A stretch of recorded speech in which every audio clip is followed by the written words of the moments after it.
Hi everyone, it's Wednesday, which means it's time for The Princess and the Scrivener. Recently, Sarah did a video about The Little Mermaid and how Ariel's voice comes into play in that movie, and I decided that I want to talk about Beauty and the Beast, or rather the criticisms surrounding Beauty and the Beast, for the same reasons that Sarah wanted to talk about the criticisms surrounding The Little Mermaid. Beauty and the Beast was released in 1991. It is the second of the Renaissance-era Disney movies. Most of the criticisms that I see surrounding Beauty and the Beast have less to do with the movie and the lessons at the heart of the movie, and more to do with the things that people just assume, whether or not they're actually there. One of these happens to be Stockholm Syndrome. Now, Stockholm Syndrome is defined as feelings of trust or affection felt in certain cases of kidnapping or hostage-taking by a victim toward a captor. The Beast never kidnaps Belle. Belle has her own free will. Belle is not taken from anybody. Belle decides to take her father's place as a prisoner. Basically, Belle makes her own decisions.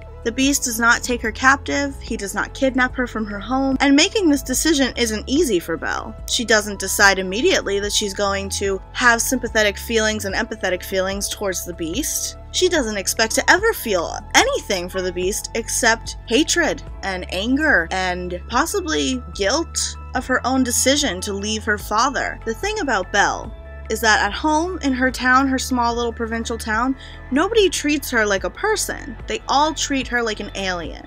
She reads books, she thinks, she is a free-willed woman, she does what she believes in. That, to the people in her town, is just weird. The feelings within Belle that people seem to think are signs of Stockholm Syndrome don't even surface until the Beast starts to treat Belle as a human being rather than a prisoner, rather than an outsider, rather than somebody that he will never trust. That humanizing relationship that they have then brings them together, and yes, they do fall in love. However, there is no kidnapping, there's no empathizing until they are on an equal playing field. The other criticism surrounding Beauty and the Beast is one of bestiality. However, bestiality is defined as the quality or condition of being an animal or like an animal, or the sexual relations between a human and an animal.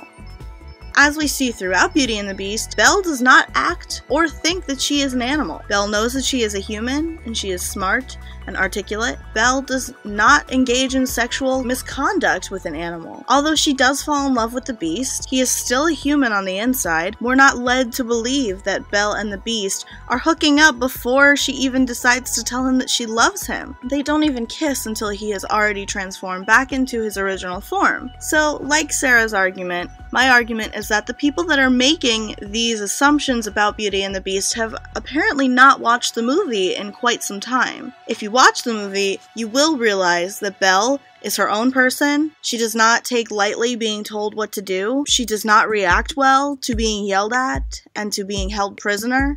And she does not fall in love with the Beast because he is holding her against her own will. Beauty and the Beast is one of my favorite movies ever, and I will defend it. However, I will not say that it is a perfect movie. Do any of my arguments really excuse the Beast from his awful behavior? No, absolutely not. He is angry and has been stuck in this bestial form for a long time, but that does not make him a good person. What makes him a good person is Belle's reciprocating this, treating him as a person rather than a beast or a captor or somebody that she can't trust.